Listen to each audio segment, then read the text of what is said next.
No sé si le gusta la música, a mí me encanta. Cuando uno escucha música o incluso toca música, uno siente también lo que está expresando la música. Y a mí me gusta la música clásica, todo tipo de música. Y quiero ponerle dos frases de una composición que es de Mozart, un gran compositor, y que él la escribió a lo último de su vida, y es el Requiem. El Requiem era una misa que se hacía, o se escribía música para distintos eventos, si moría algún emperador, en fin, no vamos a entrar en los detalles para lo que lo escribió Mozart, pero él escribió esta música y quiero que escuche una primera parte y luego la contrastemos con la segunda, ¿bien? Solo unos segundos nomás, mire.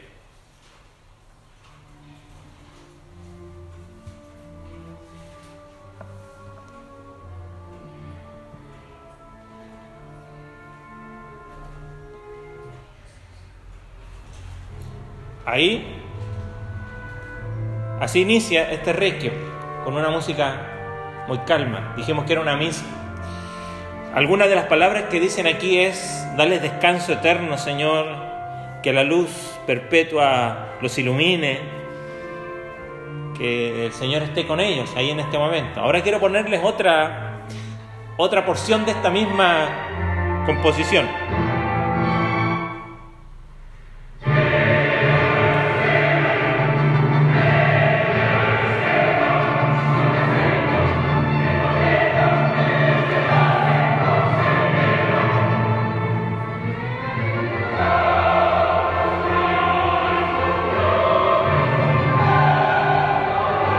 Bueno, suficiente. Sí. No sé si pudo notar el contraste entre una y otra, ¿no? Bueno, lo que dice esta segunda parte, dice: día de ira, aquel día en que los siglos serán reducidos a cenizas. ¿Cuánto terror habrá en el futuro cuando venga el juez a exigirnos cuenta rigurosamente? La primera parte está linda para dormirse, la segunda está para despertarse o no poder dormirse quizás. Cuando hablamos quizás de la ira de Dios y hablamos de este día de juicio, no nos gusta mucho, quizás no es la música más apropiada para ir a descansar o para meditar, pero está allí. Así mismo tenemos en los profetas menores uno de aquellos que declara. Hemos visto en todos los profetas menores que hemos estudiado hasta ahora que todos vienen con una palabra de juicio, pero también con una palabra de esperanza, de restauración, y el libro que veremos hoy día no es la diferencia. Lo distintivo de este libro es que de entrada él no tiene la primera parte de esta música que escuchamos ahora. Él entra en la segunda directamente con una declaración de juicio, y cómo en medio de todas estas declaraciones podemos conocer también acerca de Dios. Pues cuando abrimos su palabra, lo que quiere el Señor y el Espíritu Santo también es que podamos conocer un poco más de quién es nuestro Dios, y de esa manera también nuestra voluntad y nuestro corazón pueda ser afectado. Así que le invito, vaya conmigo al libro de Sofonías.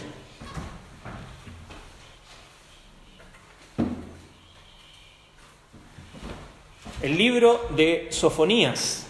¿Dónde está? Bueno, está allí en las Escrituras. Está luego de Habacuc, que lo veremos la semana que viene, ¿no? Algunos lo fechan posterior a Habacuc. En nuestro estudio lo hemos puesto antes, así que lo estudiaremos ahora antes de ir al profeta Habacuc. Así que vaya conmigo a Sofonías y vamos a leer allí los primeros versículos de este libro, y dice así. Yo voy a estar leyendo en la versión, en la NBI, la tengo junto con la Reina Valera aquí, así que voy a ir alternando. Pero dice así, en la NBI dice: esta es la palabra del Señor que vino a Sofonías, hijo de Cusi, hijo de Gedalías, hijo de Amarías, hijo de Ezequías, durante el reinado de Josías, hijo de Amón, rey de Judá. Arrasaré por completo cuanto hay sobre la faz de la tierra, afirma el Señor. Arrasaré con hombres y animales, con las aves del cielo, con los peces del mar, con ídolos e impíos por igual. Exterminaré al hombre de sobre la faz de la tierra, afirma el Señor.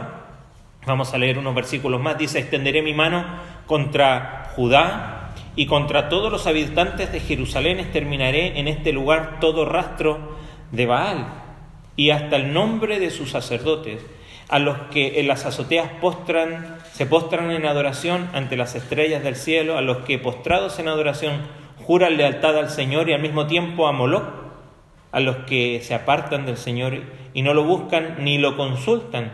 Silencio ante el Señor omnipotente, porque cercano está el día del Señor. Ha preparado el Señor un sacrificio y ha purificado a sus invitados.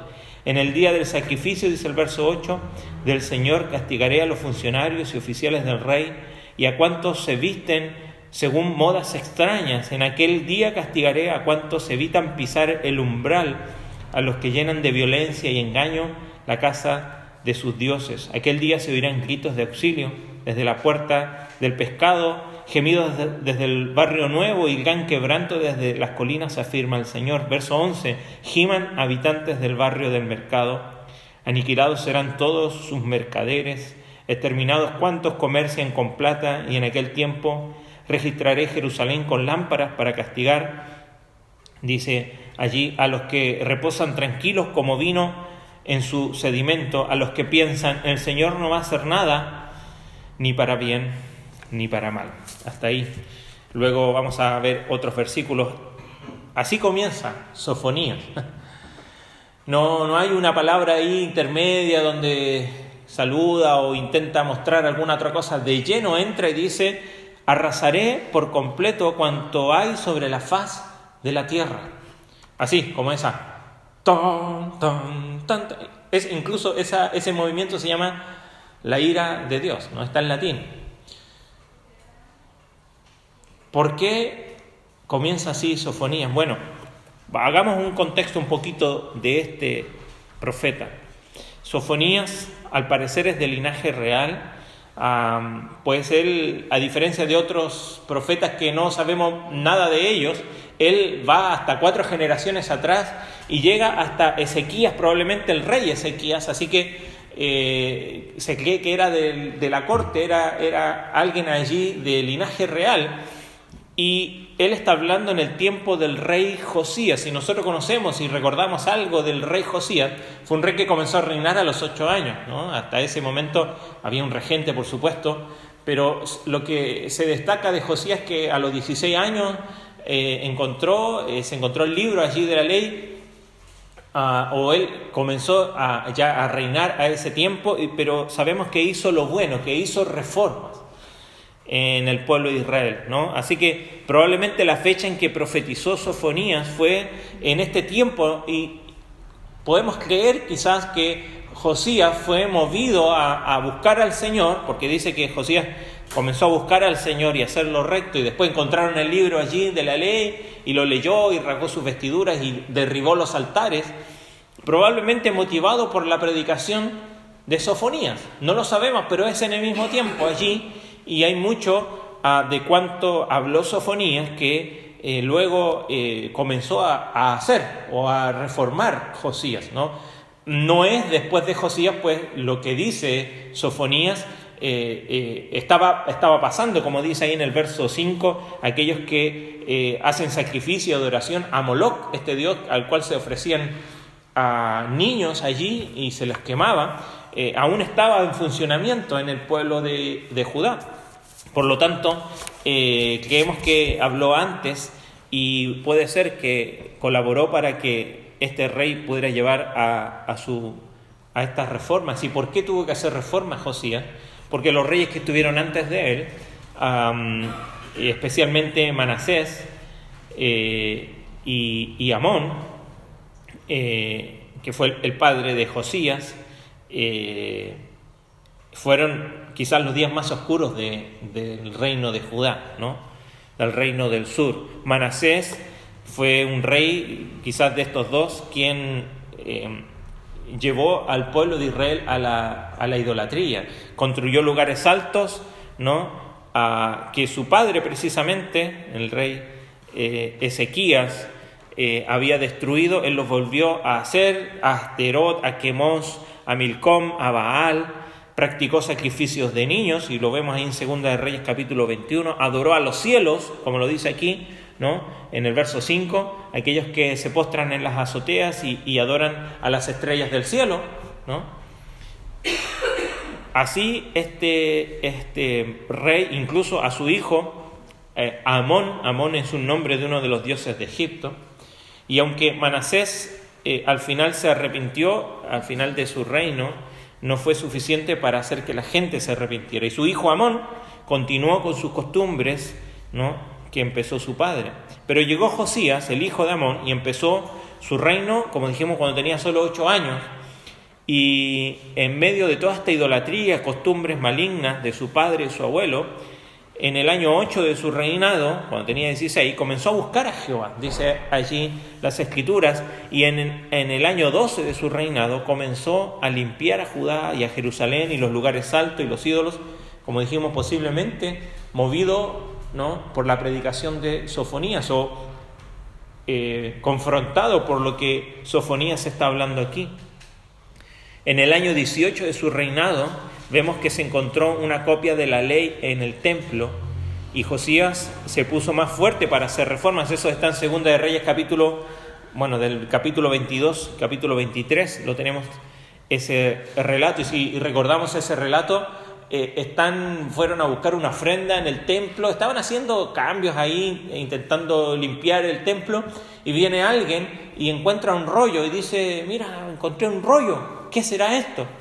Y dice: a ver, se lo pasan al sumo sacerdote para que se lo lleve, y lo leyó y se dio cuenta que era, se va al rey, se lo lee ante el rey escucha la ley.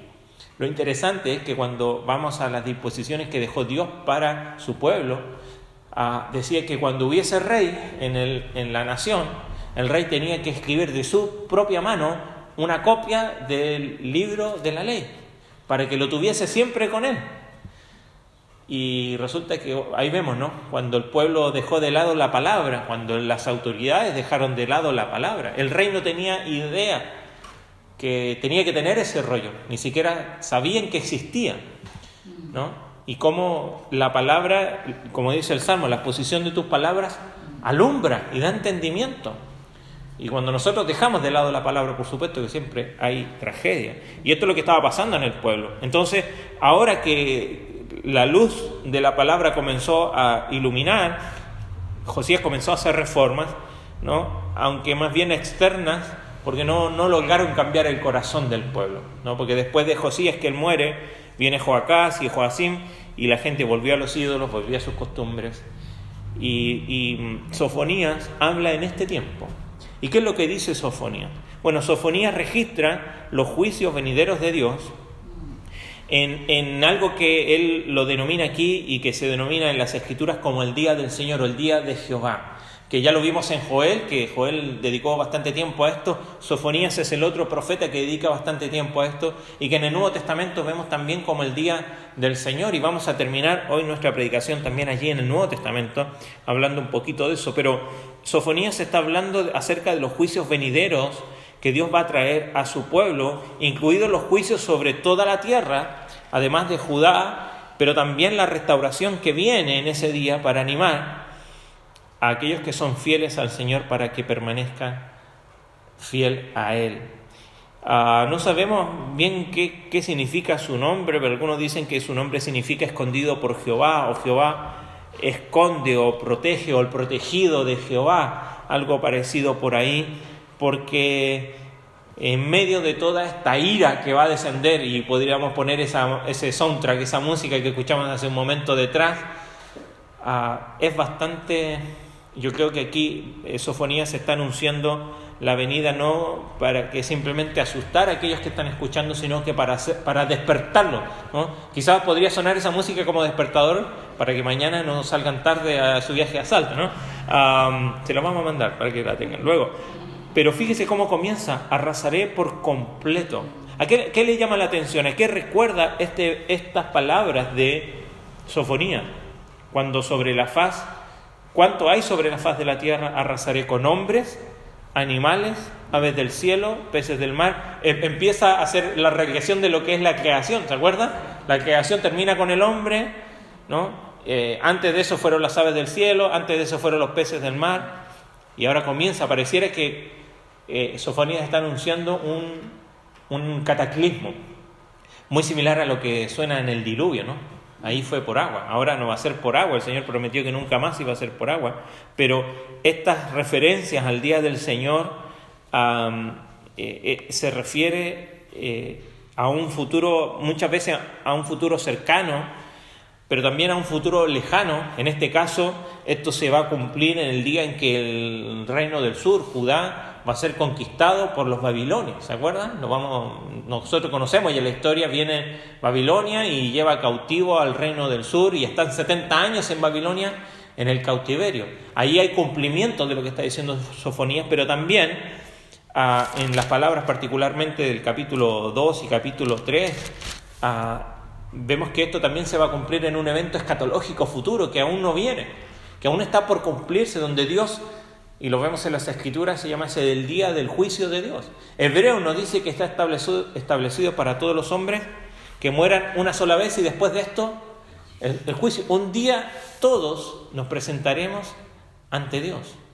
La Escritura, Apocalipsis particularmente, nos habla de que un día el Señor va a juzgar al mundo y va a derramar su ira sobre el mundo. Aquellos que tenemos esta posición creemos que la iglesia va a ser librada de toda esa periodo de tribulación y juicio, ¿no? Y aguardamos su venida, pero es parte de todo esto, de que el Señor vino en su primera venida para ofrecer ¿qué cosa? Salvación.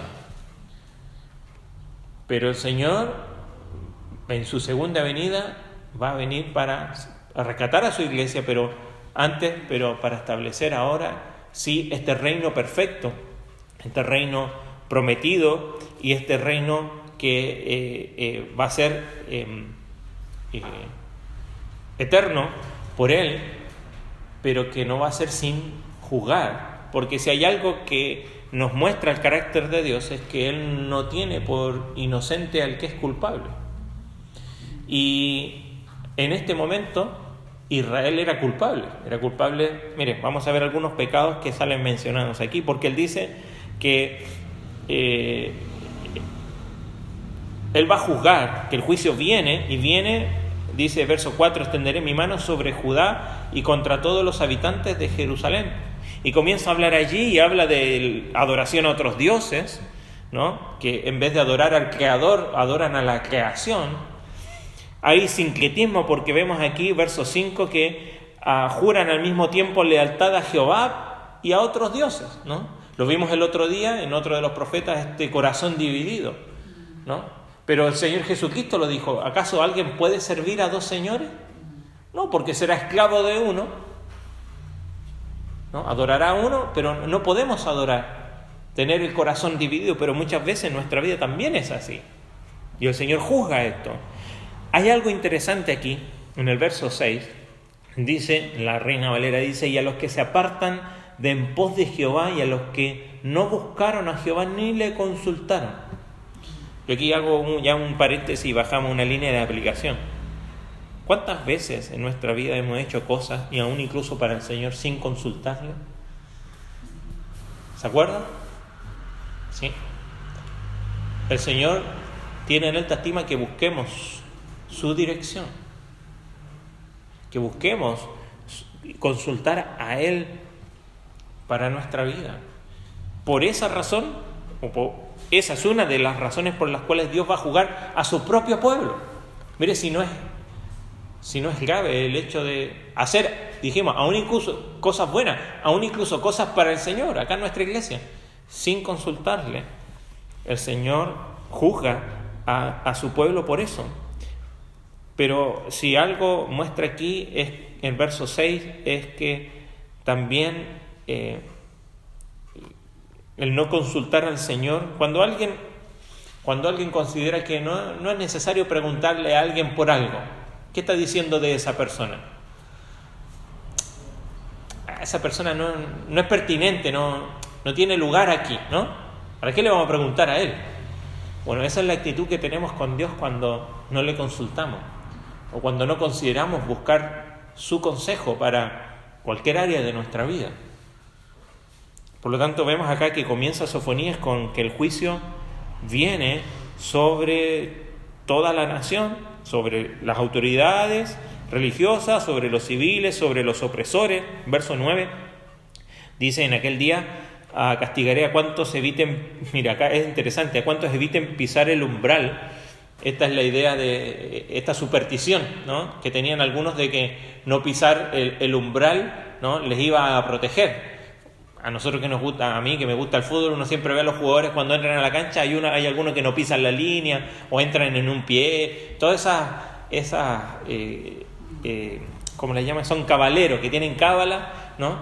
Bueno, quizás nosotros no, pero hay cosas que quizás nos cuidamos de que, o no pasar debajo de una escalera, en fin, cosas como el Señor, por estas mismas cosas que parecen que no tienen valor, sí tienen un valor espiritual, ¿no? Porque ¿qué es lo que nos motiva a hacer o a no hacerlas, ¿no?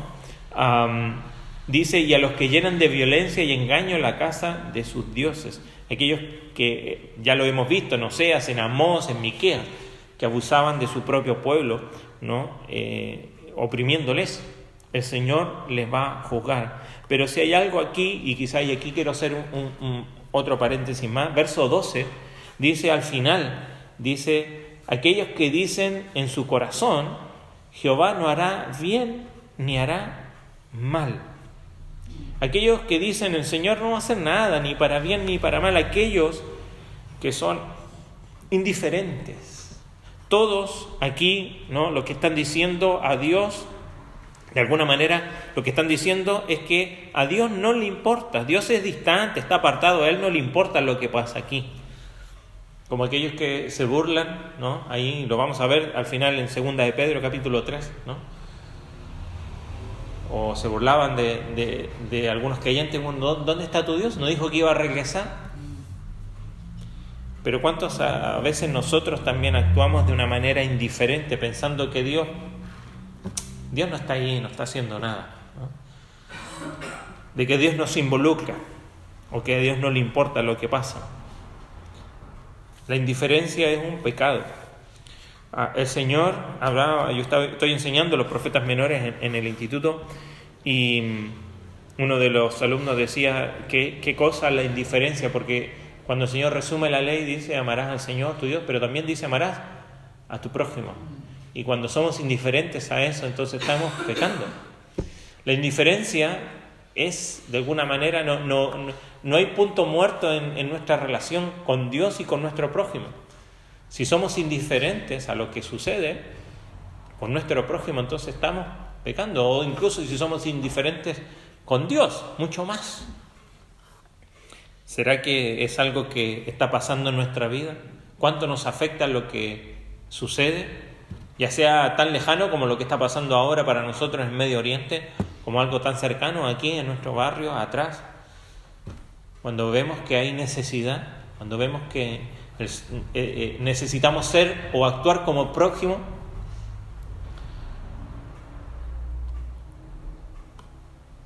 el Señor juzga a su pueblo. Y en aquel día, fíjese, verso 14 en adelante, dice el profeta: cercano está el día grande de Jehová, cercano y muy próximo. Es amarga la voz del día de Jehová, gritará allí el valiente. Y comienza a decir: dirá aquel día de angustia, día de aprieto, día de alboroto y de asolamiento, día de tiniebla y de oscuridad, día nublado y de entenebrecimiento, día de trompeta y de algazara sobre las ciudades fortificadas y sobre las altas torres. Hay quienes pueden ver aquí en el verso 15 y 16, 6 días: día de ira, día de acoso, día de devastación, día de tinieblas, día de niebla, día de trompeta. En 6 días hizo el Señor la creación, y algunos relacionan esto, como el autor aquí hace la descripción de este día, así como el Señor hizo la creación un día también, va a destruir todo aquello que existe. La advertencia es para todos, es para todos. Y termina diciendo el capítulo 1: ni la plata ni su oro podrá librarlos en el día de la ira de Jehová, pues toda la tierra, dice verso 18, será consumida con el fuego de su celo. Lo vimos ya anteriormente en Nahum, ¿no?, que Dios es celoso. porque ciertamente destrucción apresurada hará de todos los habitantes de la tierra. Ahora, ya no solo Judá, Jerusalén, sino que Dios va a juzgar a toda la tierra. Por lo tanto, todos debemos escuchar y escuchar la advertencia que hace. ¿Y cuál es la advertencia?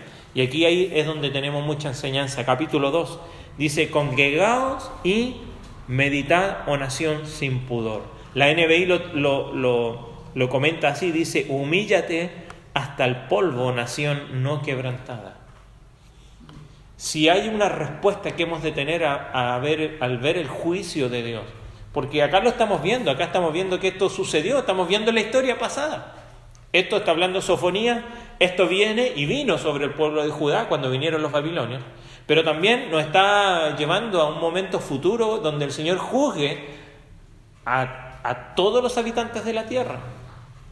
Por lo tanto, estamos viendo la historia como viendo el futuro, y ante cualquiera de estas cosas el Señor quiere de sus hijos, y es la palabra para nosotros hoy, que podamos reaccionar a esta advertencia. ¿Y cuál es la actitud que debemos de tener cuando escuchamos, como lo escuchamos hace un momento, que la ira de Dios viene sobre el pecado de todos, y aún incluso sobre el suyo y sobre el mío? Humíllate. Como dice la Reina Valera, congregaos y meditad. El Salmo 1 nos dice que es bienaventurado, ¿no?, el que no anduvo en camino de pecadores. ¿Pero por qué? Porque en la ley de Jehová, ¿qué hace? Medita de día y de noche.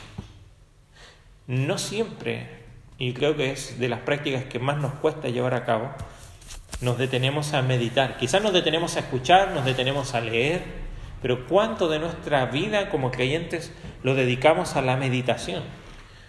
No a poner en blanco nuestra mente, al contrario, a llenarla, pero a llenarla, no de saturarla de información, sino que aquello que el Señor nos da, sacarle el mayor provecho. De ahí el ejemplo que se ocupa muchas veces de cómo los rumiantes, en este caso las vacas, ¿no?, que comen solamente pasto, comen solamente hierba, y son animales tan grandes. ¿Por qué? Bueno, porque toman su alimento, ¿no?, le sacan todo las vitaminas, ¿no?, y lo vuelven a sacar otra vez de otro estómago, y lo vuelven a masticar otra vez, y lo vuelven a masticar otra vez, para sacar el mayor provecho de eso tan pareciera de poco valor nutritivo, pero es porque están allí masticando. Esa es la idea de la meditación, donde el Señor, en su palabra, cuando vamos en nuestro tiempo, no solamente leer, sino que meditar y estar y ocupar, y aunque estamos haciendo a veces otras cosas, seguir masticando en nuestra mente aquello que el Señor nos dijo en la mañana temprano, o lo que leímos en la noche, y estar allí, o lo que escuchamos aquí en la iglesia, y estar meditando y masticando y sacar el valor de toda la enseñanza que podamos encontrar ahí. Por eso la invitación ante todo este gran día del Señor es a meditar, y eso nos lleva a humillarnos, porque cuando nos disponemos a considerar la palabra del Señor, claramente la palabra del Señor nos humilla, porque nos recuerda quién es Él y dónde está, y nos recuerda a nosotros quiénes somos nosotros y dónde estamos. Y al final, mire, lo hemos dicho acá muchas veces, al final terminaremos humillados igual, porque el Señor dice que da gracia a los humildes, pero Él resiste a los soberbios. Y un día, dice Filipenses, toda rodilla se doblará. Por lo tanto, aún aquellos soberbios terminarán humillados delante de Dios. La diferencia es cómo llegamos allí. Por eso dice Santiago, y nos dice Pedro también, y nos hace la invitación: humillados ante la poderosa mano de Dios, ¿no? ¿Por qué? Porque es mejor disponer nuestro corazón para el arrepentimiento en medio de estos anuncios, porque eso demuestra el interés continuo hacia Dios, pero también nos muestra el interés continuo de Dios hacia los suyos. Aún en medio de todo este juicio, sigue llamando al arrepentimiento, sigue llamando a la salvación, sigue llamando a la restauración. Dice ahí: antes que venga y se cumpla lo que está determinado. Verso 3 dice: buscad a Jehová todos los humildes de la tierra, los que pusisteis por obra su juicio, buscad justicia, buscad mansedumbre, quizás seréis guardados en el día del enojo de Jehová. Buscad al Señor. No hay otro lugar donde podamos estar seguros. Hoy buscamos hacernos refugio en un montón de cosas, en un montón de lugares, ya sea nuestro trabajo, nuestra profesión, nuestra familia, nuestra economía, en nuestra soledad. Pero el único lugar seguro es humillarnos delante de nuestro Dios. ¿Se acuerdan? Lo vimos el otro día. Ya se te ha declarado lo que es bueno, ¿no? Y una de esas era andar humildemente ante el Señor, con el Señor. Entonces el llamado al arrepentimiento sigue siendo un llamado para nosotros hoy. Ahora sigue hablando Sofonías ahí, capítulo 2, acerca del juicio, y ya habla de juicio contra, verso 4, contra Gaza, contra Asdod, contra varias ciudades ahí filisteas, ¿no? Más adelante contra Moab, contra Amón, contra Etiopía, contra Asiria. Y también, y llegamos al capítulo 3, dice: ay de la ciudad rebelde y contaminada y opresora. ¿Cuál será esa ciudad? No escucho la voz ni recibo la corrección, no confío en Jehová, no se acercó a su Dios.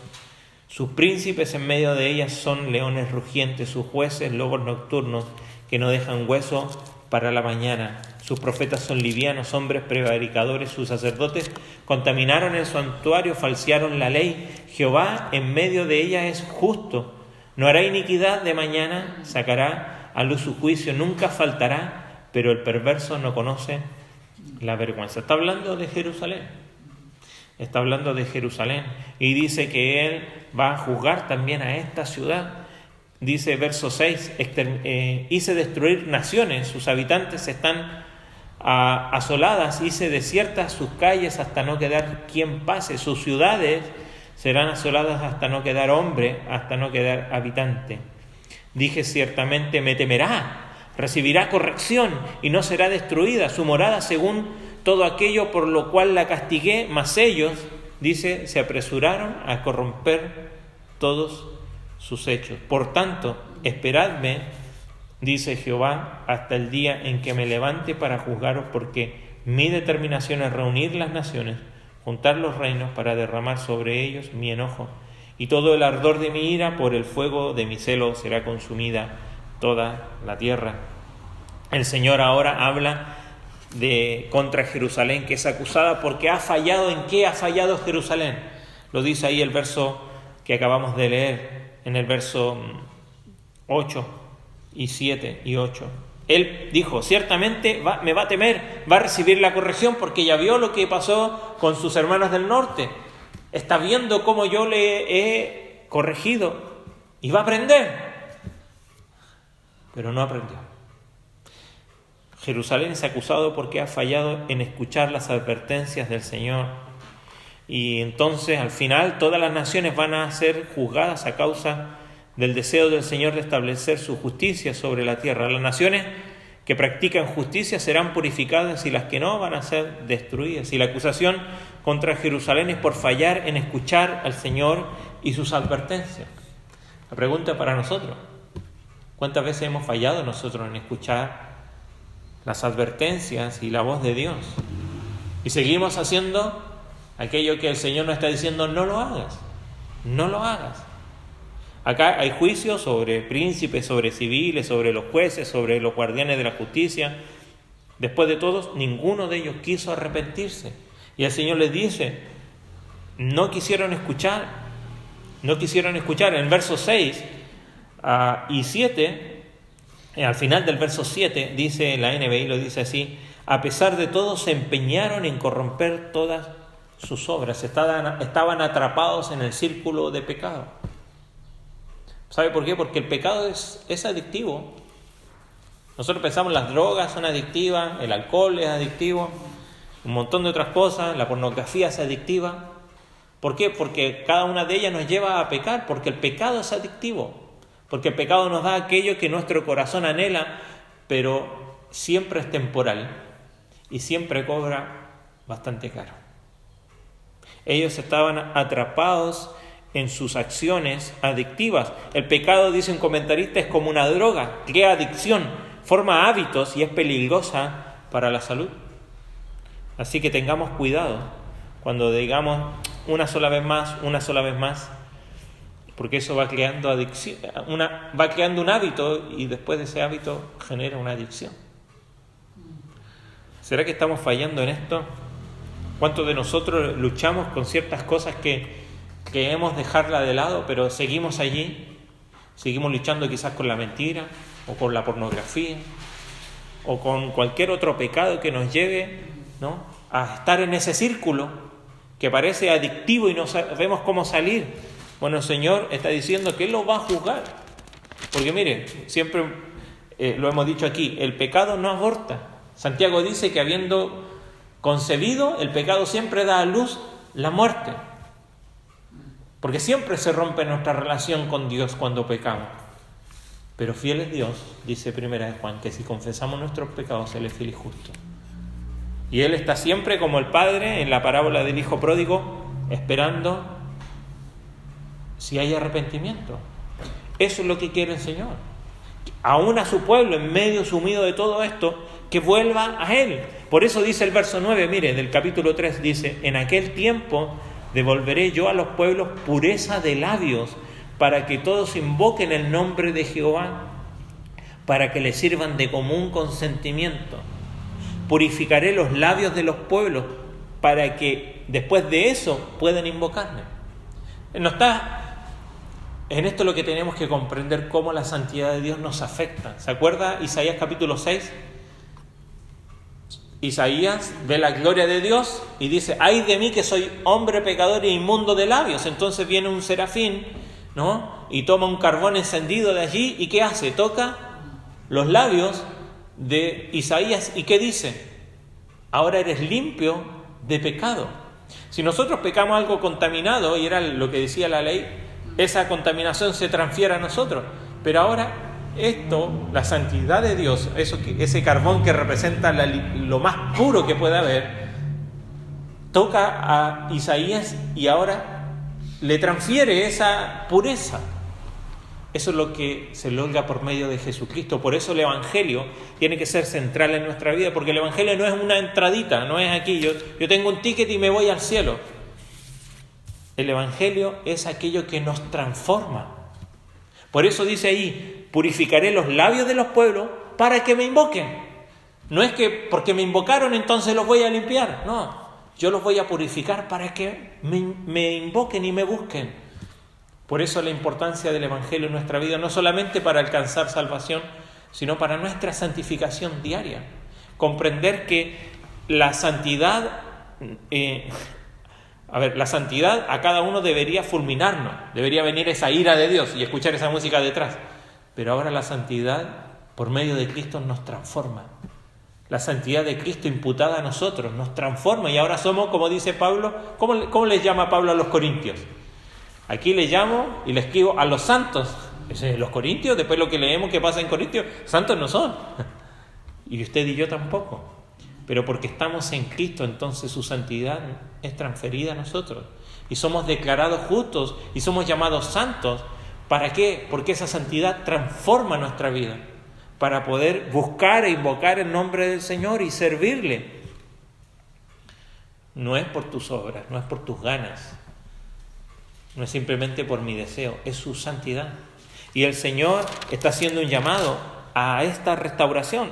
Dice ahí el verso 12: dejaré un remanente, lo estoy leyendo en la NBI, un remanente en medio de ti, un pueblo pobre y humilde, en el nombre del Señor se cobijará el remanente de Israel. Sin duda esto nos hace pensar en lo que está pasando hoy, aunque lo que está pasando hoy tiene más tintes políticos que proféticos, ¿no? Y debemos entenderlo así. Un día sabemos que Dios va a tratar con Israel y esto es escatológico, es futuro, y con todas las naciones, lo que está diciendo aquí, ¿no? Debemos orar por paz en ese lugar, pero sabemos que no va a venir. La Escritura ya nos dice que esto va a ir de mal en peor. Nuestro corazón anhela otra cosa. Pero sí podemos orar, y aquí hago un paréntesis por lo que está pasando ahora, porque ahí hay creyentes. En Gaza hay creyentes. En Jerusalén hay creyentes, en Belén hay creyentes, en Cisjordania hay creyentes. Y oremos para que puedan ser luz en medio de toda esta tragedia. Más que simplemente orar por un estado u otro. No nos equivoquemos, ¿no? No pensemos que Dios está de un lado y en contra del otro. Dios está en contra del pecado. Y hay pecado en Israel y hay pecado en Palestina. Pero también hay creyentes en un lado y hay creyentes en otro. Y lo más triste, hay inconversos en ambas partes y se están yendo al infierno. Entonces oremos para que la salvación pueda llegar y que Dios nos use hoy en sostener a los creyentes que están allí predicando. Hay cristianos allí poniendo a riesgo su vida para que pueda ser proclamada la palabra de Dios. Pero un día Dios no va a tratar con un estado, sino que con una nación. Y es diferente esto, ¿no? Y quizás podemos conversar después de terminar la reunión de esto. Y es la nación de Israel. Y Él promete al final, en el verso 14 del capítulo 3, dice: canta, oh hija de Sión, da voces de júbilo, oh Israel, gózate y regocíjate de todo corazón, hija de Jerusalén. ¿Por qué se va a gozar en medio de todo este juicio? ¿Por qué? Jehová ha apartado tus juicios, ha echado fuera tus enemigos. Jehová, el Rey de Israel, en medio de ti. Nunca más verás el mal. En aquel tiempo se dirá a Jerusalén: no temas, Sión, no se debilite en tus manos. Jehová está en medio de ti, como cantábamos hace un momento. Jehová está en medio de ti, poderoso. Él salvará, se gozará sobre ti con alegría, callará de amor, se regocijará sobre ti con cánticos. Esto es maravilloso, ver a Dios cantando. ¿Y por qué está cantando Dios? Porque Él está salvando. Y Dios se goza en la salvación. Dios se goza en que haya salvación. Sin duda, el libro comienza con ira, ¿no? Y con esa música detrás. Pero ¿sabe en lo que se goza Dios? Porque ¿de qué manera hay salvación? ¿De qué manera es que Dios ha provisto salvación a aquellos que creen? No fue sino derramando su ira sobre el Cordero, sin pecado, inmolado allí una vez y para siempre, para que todos aquellos que crean en Él puedan tener vida eterna. Por supuesto que la salvación vino por medio del juicio de Dios. Pero ¿dónde juzgó ahora Dios el pecado? En Jesucristo. Una vez y para siempre Dios juzgó el pecado, todos los pecados, para que tú y yo podamos tener esperanza de salvación. Por eso es que el Señor se goza y canta y es hermoso ver a Dios aquí cantando. Si a usted le gusta cantar, a Dios también le encanta cantar. Y se goza aquí. ¿Por qué? Porque Él va a terminar. Mire, dice verso 18: reuniré a los fastidiados por causa del largo tiempo. Tuyos fueron para quienes el oprobio de ella era una carga. He aquí, en aquel tiempo yo apremiaré a todos tus opresores y salvaré a la que cojea, recogeré la descarriada y os pondré por alabanza y por renombre en toda la tierra. En aquel tiempo yo os traeré, en aquel tiempo os reuniré yo, pues os pondré para renombre y para alabanza entre todos los pueblos de la tierra, cuando levante vuestro cautiverio de delante de vuestros ojos, dice Jehová. Por supuesto, también esto tuvo parte en cumplimiento cuando el Señor volvió a reunir a su pueblo allí después de 70 años. Pero me encanta como dice aquí: reuniré yo. Él es el que reúne a su pueblo y lo hará un día. Pero acá hay varias lecciones que podemos sacar, sin duda, de este libro de Sofonías. Hay muchas más, pero solamente queremos hacer alusión a algunas y terminar. Acompáñame a Segunda de Pedro, porque queremos terminar allí. Acompáñame a Segunda de Pedro, al final ahí de las Escrituras. Porque este mensaje de alguna manera es doble. Comienza con ira, termina con restauración. Y podemos regocijarnos de alguna manera en la seguridad de que este juicio venidero es seguido por restauración. Y tenemos también la responsabilidad que en vista de este juicio venidero, seguido por su restauración, nos empuje a reaccionar. Entonces, en nuestro privilegio de regocijarnos en la esperanza de la gloria de Dios, se manifiesta al final del juicio de Dios. Aunque el día del Señor va a implicar destrucción de todo lo creado, también va a comenzar una nueva era, un nuevo tiempo de servicio a Dios, y esto será cuando el Señor establezca su reino, ¿no? Y luego de eso también es el estado eterno. Pero sobre todas las cosas, para que pensemos en cómo afecta esto a mí aquí y ahora, Felipe, bueno, ¿cómo me afecta Sofonías aquí y ahora? Bueno, vaya conmigo a 2 de Pedro capítulo 3. Pedro está hablando, ¿no? Y dice, comienza en el capítulo 3 y llega al verso 4, donde verso 3 dice: sabiendo primero esto, que los postreros días vendrán burladores, andando según sus propias concupiscencias, y diciendo: ¿dónde está la promesa de su venida? ¿No? Porque desde el día en que los padres durmieron, todas las cosas parecen así como desde el principio de la creación, no ha cambiado nada. Estos ignoran voluntariamente que en el tiempo antiguo fueron hechos por la palabra de Dios los cielos y también la tierra, que proviene del agua y por el agua subsiste. Verso 6, por el cual el mundo de entonces pereció anegado en agua, pero los cielos y la tierra que existen ahora están reservados para la misma palabra, guardados para el fuego en el día del juicio y en la perdición de los hombres impíos. Mas, oh amados, no ignoréis esto, que para el Señor un día es como 1000 años y 1000 años como un día. El Señor no retarda su promesa, según algunos la tienen por tardanza, sino que es paciente para con nosotros, no queriendo que ninguno perezca, sino que todos procedan al arrepentimiento, y sigue siendo el corazón de Dios esto. Pero el día del Señor vendrá como ladrón en la noche, en el cual los cielos pasarán con gran estruendo y los elementos ardiendo serán deshechos, y la tierra y las obras que en ellas hay serán quemadas. Ahora fíjese la advertencia y la exhortación de Pedro. Puesto que todas estas cosas han de ser deshechas, esto es lo que está diciendo Sofonía, ¿no? Viene juicio y todo va a ser destruido. Puesto que todo esto va a ser destruido, ¿cómo no debéis vosotros andar en santa y piadosa manera de vivir? Esperando y apresurándoos para la venida del día de Dios, en el cual los cielos encendiéndose serán deshechos y los elementos siendo quemados se fundirán. Pero nosotros esperamos, según sus promesas, cielos nuevos y tierra nueva, en los cuales mora la justicia. Por lo cual, nuevamente ahora, debido a todo esto, oh amados, estando en espera de estas cosas, procurad con diligencia ser hallados por Él sin mancha e irreprensibles en paz. Y tened entendido que la paciencia de nuestro Señor es para salvación, como también nuestro amado hermano Pablo, según la sabiduría que le ha sido dada, os ha escrito casi en todas sus epístolas, hablando en ellas de estas cosas, entre las cuales hay algunos difíciles de entender, las cuales los indoctos e inconstantes tuercen, como también las otras escrituras para su propia perdición. Así que vosotros, oh amados, sabiendo de antemano, guardaos, no sea que arrastrados por el error de los inicuos, caigáis de vuestras firmezas. Antes bien, creced en la gracia y en el conocimiento de nuestro Señor y Salvador Jesucristo. Y acá tenemos la responsabilidad ante este juicio de Dios. ¿Cuál es nuestra responsabilidad?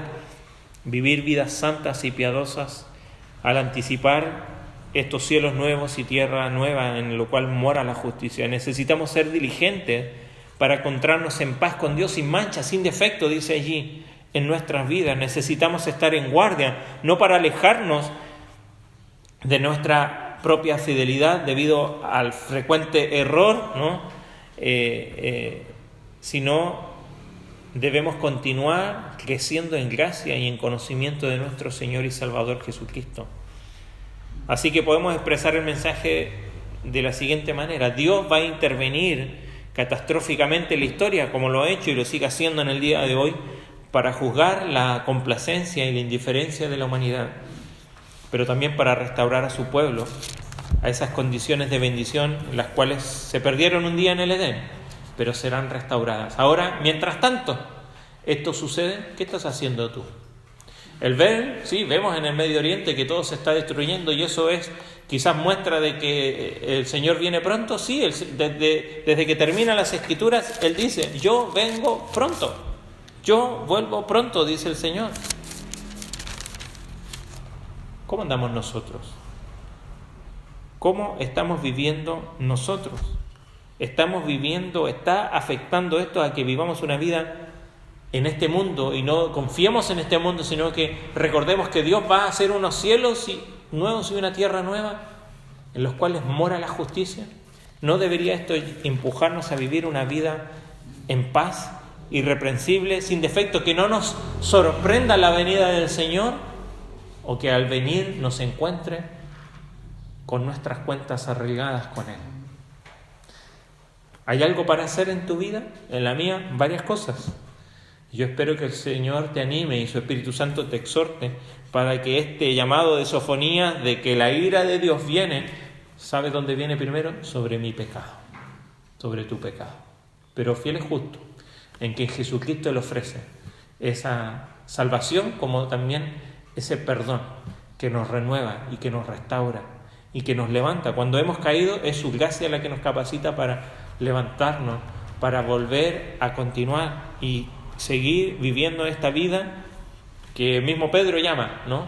Sed santos porque yo soy santo, y vivir una vida de santidad para Él, porque su santidad, alabamos a Dios, aquellos que creen ya no nos destruyen, pero nos transforma. ¿Está transformando? La ira de Dios en su santidad está transformando tu vida. Mi oración es que desde ahora lo pueda hacer, y si ya lo está haciendo, que continúe el Señor haciendo su obra en medio de ti. Amén. Vamos a ponernos en pie y vamos a orar. Padre Celestial, cómo no agradecerte por tu palabra. Gracias por este libro. Hay tanto más que podamos aprender allí, pero gracias, Señor, porque como nos decía al final Sofonías, tú te gozas y cantas porque tú te gozas en la salvación. Gracias, Señor, como dice Juan, que tú no viniste al mundo para condenar al mundo, sino para que el mundo fuera salvo por él. Pero esa salvación no vino sino por derramar tu ira sobre el Cordero inmolado. Señor, ayúdanos a vivir nuestra vida desde allí, a no olvidar que fue tu ira la que tuvo que sufrir nuestro Salvador, y no fuimos nosotros. Si no, no tendríamos esperanza. Pero tenemos esperanza porque alguien sin pecado tomó nuestro lugar y tú hiciste juicio. Pero de esa manera se pudo vencer al pecado, a la muerte, a Satanás, y hoy podemos vivir una vida que puede ser transformada por tu santidad, ya no eliminada por ella. Señor, gracias porque Sofonías nos muestra lo grave que es caer en manos de Dios vivo, como dice Hebreos, pero también nos muestra y nos hace un llamado a humillarnos y que podamos responder adecuadamente a esta palabra en el día de hoy. Hay muchas cosas que jugar en nuestra vida, hay muchas cosas que tenemos que cambiar. Ayúdanos, Señor, a arreglarlas hoy. Señor, a considerar que el juicio que tú haces, Señor, sigue estando. Un día vendrás y juzgarás todo este mundo que nosotros conocemos. Pero, Señor, te alabamos porque tu gracia nos ha alcanzado. Pero también que esto nos motive a que tú quieres que tu gracia siga alcanzando a otros. Por eso, Señor, no has venido porque quieres que todos procedan a ese arrepentimiento y nos quieres usar a nosotros para esa tarea. Señor, que nuestra vida pueda manifestar que estamos siendo transformados y eso pueda impactar otras vidas y puedan considerar también seguirte a ti. Guárdanos al volver al hogar, Señor, y que podamos seguir meditando en tu palabra durante este día. Te lo rogamos en el nombre de Jesús. Amén. Amén. Señor le bendiga. Nos vemos el miércoles. No se vaya sin